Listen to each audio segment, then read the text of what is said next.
Okay, so here we go. We're back to the executive powers of Congress. A very substantial power they have is overturning vetoes by two-thirds vote. It is largely a power on paper now, however, because party factions have gotten so loyal and so rabid about big issues that to get two-thirds of a vote is difficult to do. All you need to pass a law is a majority, a simple majority plus one. To overturn a veto requires two-thirds. That's pretty difficult to do in both houses. Very, very difficult. The only chance you have is when the president is of the same party as the people in Congress. And right now we have a president who is Democrat. We have a House of Representatives that's Democrat, but the Senate is Republican. So if they vetoed a bill and Obama overturned it, you'd have to have Republicans voting, some Democrats would have to vote against Mr. Obama and his party, which it carries inherent risk of your future down the line in your party. So it's quite hard to do. I'm going to show you a graph here in a second. You really see a lot of vetoes when the president is of one party and the Congress is of another. So that's not the situation we have now. Under Bill Clinton, for instance, we had several years, I think 6, in which the president and both chambers of Congress were Democrat. Got a lot more done. Maybe wrong stuff, maybe right stuff, but he got more bills through. So if you have one party was the president of one, there it is of another. It's kind of hard to see this, but if you look at somebody like, say, Grover Cleveland, 414 vetoes, only 2 overridden. Roosevelt, 635 vetoes, only 9 overridden. And on and on and on down the line. You can see that, and because of that, really, there would be more vetoes if the president got the kind of bills that the party already knows he's not going to sign. In other words, they may be shaping the legislation to try and get President Obama to sign a bill sponsored by a Republican. So because of that reason, the burden of two-thirds is difficult, very, very difficult to get to. And although it is a power, again, it's not really formally used that much, but I think it is used to shape legislation if you know your bill is going to be vetoed. So you might try and go to the White House, and they're always open about what you're going to do, and see if you can't moderate it so Mr. Obama would sign the bill to begin with.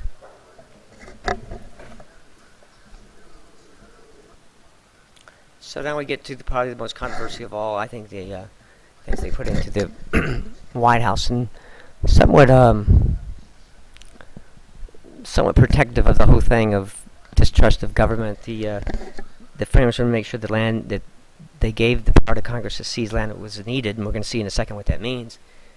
But to be careful about taking people's houses. So for the public good, the government, we're going to talk about the federal government today. The states can do it as well.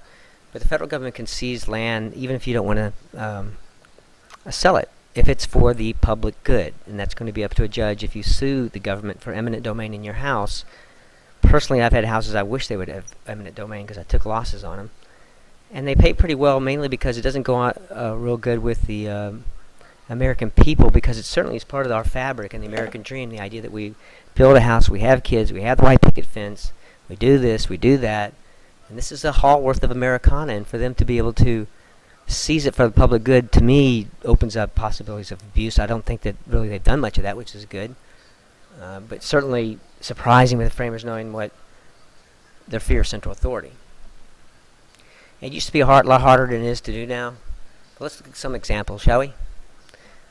Let's look at the second one here on Central Expressway widening. You guys are too young to remember, but only about 15 years ago, these were 2 lanes each way, all the way from Plano to Dallas. And so they had eminent domain, a bunch of houses, especially down near University Park and stuff. There's these little old ladies. I remember seeing a lot of reports that didn't want to sell, no matter what.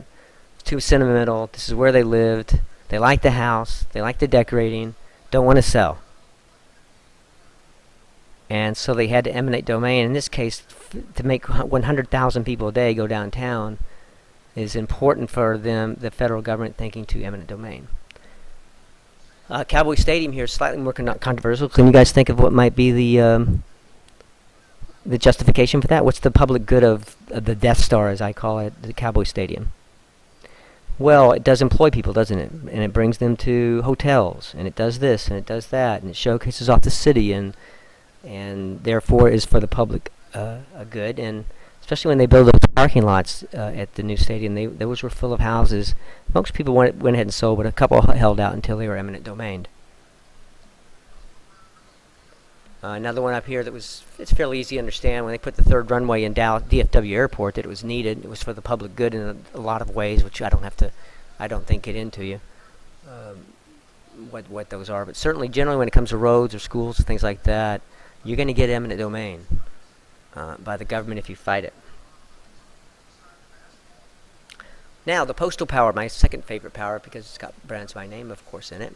And this is the only government-guaranteed monopoly. It's kind of weird because we have a long history of litigation and at the polling place voting for people who are very much against monopolies and businesses, of course. But only the post office can hand-deliver letters of their size to your house. And so, therefore, yes, we have UPS to compete with them against packages, but not letters. It's protected by the federal government because the post office runs its own affairs, funding-wise too. So they allow them to have a monopoly on the letter service to the door, not the rest of it, over packages. Weights and measures. If we ever go to the standard system we ever go metric instead of standard, these will be the guys who passed the law doing so. That's actually come up a couple of times in the last 20 years.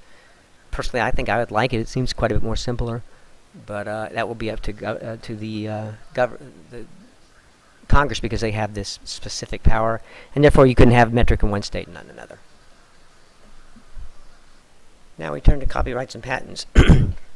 This one's clear to understand why we need a national government to sometimes broker disagreements on patents, which they have done for the past. But you could imagine a scenario in which some guy from Missouri says he invented the Abomatic or something, and one guy from California does, and the suit is heard in California. You could kind of understand the possible ramifications of that state protecting its people and ruling for them. So because of that, again, the children versus parents analogy we made before comes into play again for patents because the federal government decides who invented what and is therefore copyright protected. Copyrights are 50 years plus life for books, magazines, stuff like that.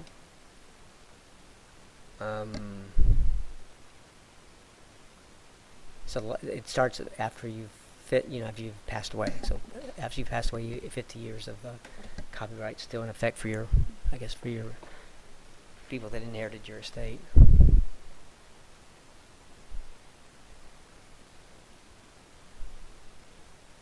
Most patents, however, do not protect on the 50 years. It's about 14 to 17 year for most patents that it's similarly. It's done differently for different types of inventions. So for the first 14 or 17, that's the case. That's the case with most medicine. You take a pill like Viagra that Lilly made just fortunes off that when it first came out. It was still patent protected. It was like $12 literally a pill, and now it's like down to 2 or 3 or something like that. So once the patent goes away, things get a lot cheaper because you can make generic, and drugs is a good example of that. I'm not sure why I have. Oh, that's the weights and measures. Oh, there's a picture of the Viagra. I forgot I had it there. So there you go. $12 made them very, very wealthy, and then now quite a bit simpler because there's generic medicines. They also have the power to coin and regulate currency. In class the other day, someone was talking about the Federal Reserve, and they're the people that, they're the people that control the money source in our economy. And with that, generally, the higher the interest rate, the less economic activity, and therefore the less inflation. But you are risking the economy not running full strong and unemployment and all that comes with it. If you want to stimulate the economy, you cut the rate. More people will borrow things, more businesses will borrow, stimulate the economy, but you do have accompanying inflation when that happens. So especially the Federal Reserve, our national bank, are the people that are in charge of monitoring that, among other duties, but that's their big one. What prime lending rate to give to banks around the country who then loan us money for a higher rate. But this is incredibly important too, that they be low in terms of tough economic times. And President Obama's tried a lot of things to get that down as low as it is, at 1%. Coin as well. So how many coins we have, who's on the coin, who's on the back, what color it is, the dollar bill, blah, blah, blah, blah. That's all the federal government. So they're only going to be federal heroes that are on the dollars, for instance. Yes, they were heroes at their states too, but these are the heroes and the icons of our history, and Grant and Washington and Franklin here. Now, implied powers. Obviously, we could not run on 27 powers, so there's thousands of implied powers that are read into the Constitution. Thousands and thousands and thousands. And the reason that most of them have come about is that psychologically and judiciously, the framers put in something in the Constitution to try and clear up this ambiguity of something being unclear. And in the meantime, kind of made it even worse in some ways, because here's what it is. It's called the Necessary and Proper Clause. Sometimes called the Elastic Clause, because it does, in fact, expand the powers of Congress, so that therefore elastic. This was found to be constitutional in McCulloch versus Maryland, way back, 1826 or something like that, I think. And it established the Necessary and Proper Clause with the fairly large and wide, mosaic. McCulloch versus Maryland. Here's what it says. And again, I've always appreciated, as you know, their words and how curt and to the point, and they wrote without fat in it, and it's just beautiful. And here's the way they describe the implied powers. Congress may take what is necessary and proper to carry out the express powers. Now, some of you may see a problem with that, do you? What's the interpretation problems of this particular clause? There is one. That's why the court hears lots of necessary and proper clause suits. And we're talking about necessary and proper, aren't we? I mean, what is necessary? What is proper? Is very, very different to one person than it is to another, right? And so the justices actually have a lot of power over this too, because their judicial philosophy tends to want small government and therefore to interpret the elastic clause much more strictly and limited, and vice versa with the Democrat. And so therefore is the necessary and proper clause all has to be traced back, if taken to court anyway, in whether or not it is necessary and proper to carry out one of the expressed powers. I guess I don't have that clear enough. Let's make sure you understand what I'm saying. Whatever is necessary and proper, right, derived to be able to carry out the expressed powers, those 27, are what are the underpinnings of these constitutionality of the thousands and thousands and thousands and thousands of laws that we have. Necessary and proper, slippery words indeed. Give you some examples, I think. I already used the Federal Reserve just a second ago in terms of talking about regulating coin. Of course, you don't have to write this down. I was being stupid to see which one of you guys would write it down before I told you not to write it down, but I'm not there today, so the sub is going to have a laugh on you. But basically, the Federal Reserve gets its power, as we just said, from the expressed power to coin and regulate money. They do have that. That is the expressed power. And time after time, the court has found that laws stand up to that test. That the laws that are created are traced back to some sort of broad expressed power. In fact, they all have to be traced back or they're unconstitutional. Gives away some power too as well. Examples.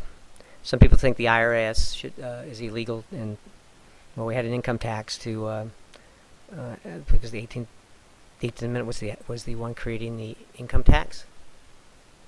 Well, that derives directly, as you can probably figure out, from the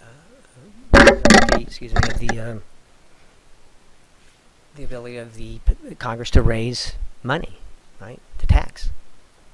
That's how we need a vehicle to collect the money, and that's why it's been ruled to be legal through a series of challenges.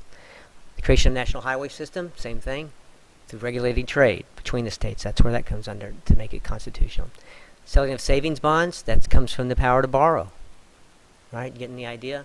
So more and more of the liberal courts, as we've gotten slightly more liberal, have been to have the necessary and proper clause read fairly broadly, and again, it has to be, though, traced back to one of the express powers, or it will probably not hold up in court. So, with that, that's Congress. We move on to the President now. We just did the shape, the construct of the Congress, and now we've done the powers of Congress, and next we move to the last wing, which is the President of the United States.